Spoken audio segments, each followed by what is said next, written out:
Kenya is about to cut the pay of top government officials, including the president and lawmakers. And with just weeks to go before elections in August, the decision is expected to be welcomed by Kenyans who have been protesting over wages for months. Let's have a look at the details. The Salaries and Remuneration Commission says members of parliament who are among the world's highest paid lawmakers would now earn around $72,000 a year. That is 12.5% less than before.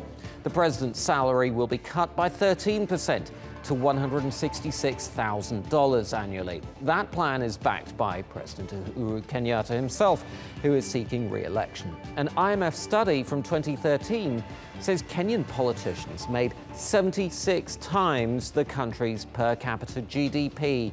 The cuts are expected to save the country's economy around $82 million annually and improve public services. Government salaries currently use up half of all revenues. And TRT World's Africa reporter Fidelis Mba is here. Great to have you with us as always, Fidelis. Now, it sounds like a great place to be a politician. And the main reason, I presume, for such high salaries is to cut down on corruption. But that hasn't really worked in Kenya's case, has it?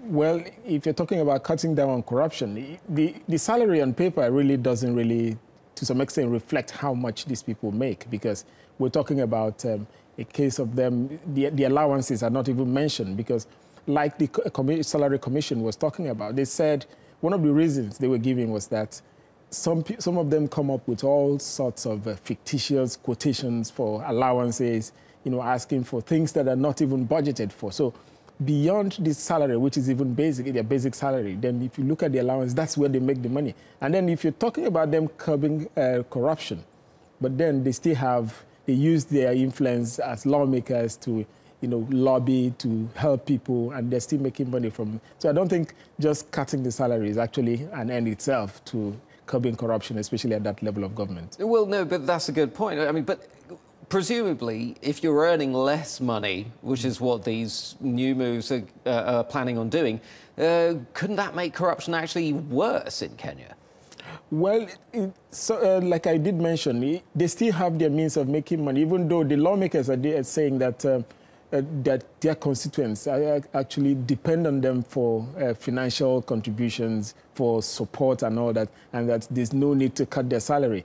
But then, they still have their way. But if you look at it from their own point again, they spend so much to get into office. In most countries in Africa, unlike in developed countries where you have people supporting you, contributing to your campaign fund, in Africa, mostly it's people who generate this money themselves. So you take all your hard earnings over the years to campaign for office. And when you get there, at least you're expecting, to some extent, return on investment, because they're not going there to, they're not running a charity per se. Right. Now, Nigeria also has some very highly paid politicians. Yeah.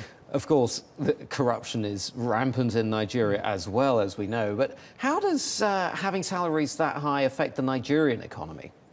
It has not in any way, helped the economy. Even what the Kenyans are doing, it's even a joke compared to what happens in Nigeria. I give you some, statistics. They get a hardship allowance of 50% of the basic salary as hardship allowance, constituency allowance 200% of the basic salary. Even for them to buy newspapers, they get 50% of their basics. We're talking about annual salary in this case, to buy newspapers to read. And when they're leaving office, they get a generous pay of 300% of their annual salary as like, thank you for serving. So even at that, you see people go to present, like those, especially when ministries come to present annual budget, you see these people more like making demands from government officials. There have been allegations that they actually demanded bribes to be able to pass the budget for various ministries. So it's actually something that's why you see there's so much desperation by many people to get into office, because they feel once you become an MP, almost like your financial problems are over. And conversely, probably not much incentive to go into the private sector either.